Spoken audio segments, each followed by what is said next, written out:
Українці, українки, сьогодні ухвалено важливе рішення, справедливе, юридичне, бездоганне, історичне.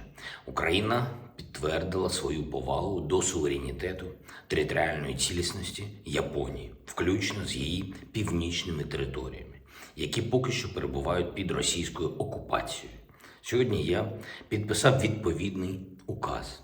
Є відповідна заява Верховної Ради України, і ми закликаємо всіх у світі ухвалити аналогічні рішення. Росія не має жодного права на ці території. Всі у світі це добре знають. І треба нарешті діяти. Треба звільняти від російської окупації всі землі, які окупанти намагаються залишити за собою. Тільки так ми можемо повернути повну силу міжнародного права.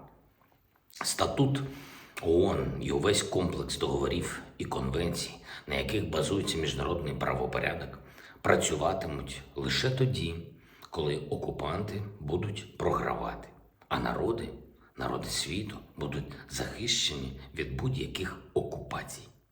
Цією війною проти України, проти міжнародного правопорядку, проти наших людей Росія поставила себе в умови, коли це тепер лише питання часу, реальне звільнення усього, що колись було захоплено і перебуває нині під контролем Кремля.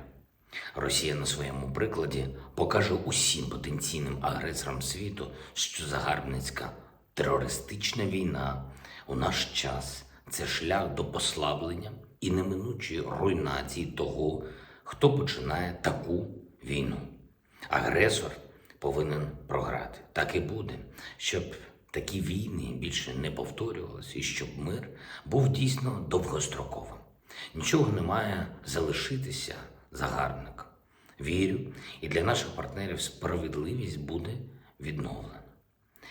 Лише протягом цього тижня наші воїни звільнили від російського псевдореферендума 776 квадратних кілометрів території на сході нашої держави та 29 населених пунктів, в тому числі 6 на Луганщині. Усього за час від початку цієї наступальної операції вже звільнено 2434 квадратні кілометри нашої землі і 96 населених пунктів. Я хочу сьогодні відзначити бійців 92-ї окремої механізованої бригади, 80-ї окремої десантно-штурмової бригади і 25-ї окремої повітряно-десантної бригади за героїчні, абсолютно, зусилля для звільнення української землі. Хороші результати є і на півдні України за цей тиждень. Щоденно звільняємо і там нашу землю, наших людей від псевдореферендуму. Обов'язково дійдемо і до земель, які були окуповані Росією раніше.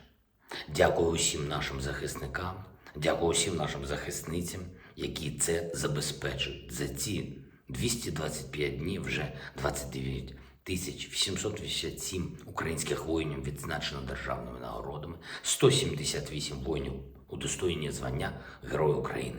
Такий масштаб мужності і героїзму наших бійців однозначно свідчить на користь того, що Україна наша, вона переможе, її не зупинити. І кожен з російських ударів, всі прояви російського терору проти Запоріжжя, проти Харкова, проти Миколаєва, проти Донбасу, всіх інших наших територій тільки доводять, що звільнення усієї нашої землі – це єдиний фундамент миру і безпеки для усіх українців. Сьогодні взяв участь в засіданні Європейської Ради. Подякував нашим партнерам за 8-й санкційний пакет проти Росії і за всю підтримку для України, яка вже надається. Працюємо разом для того, щоб збільшити наші спільні можливості усіх в Європі. Вже почали готуватись і до важливих подій, які заплановані на наступний тиждень, як в Україні, так і на міжнародному рівні. Буде сильний тиждень для нашої держави. Буде сильний тиждень для нашої оборони. Вічна слава усім, хто воює і працює заради миру для України. Вічна слава нашим героям. Слава Україні!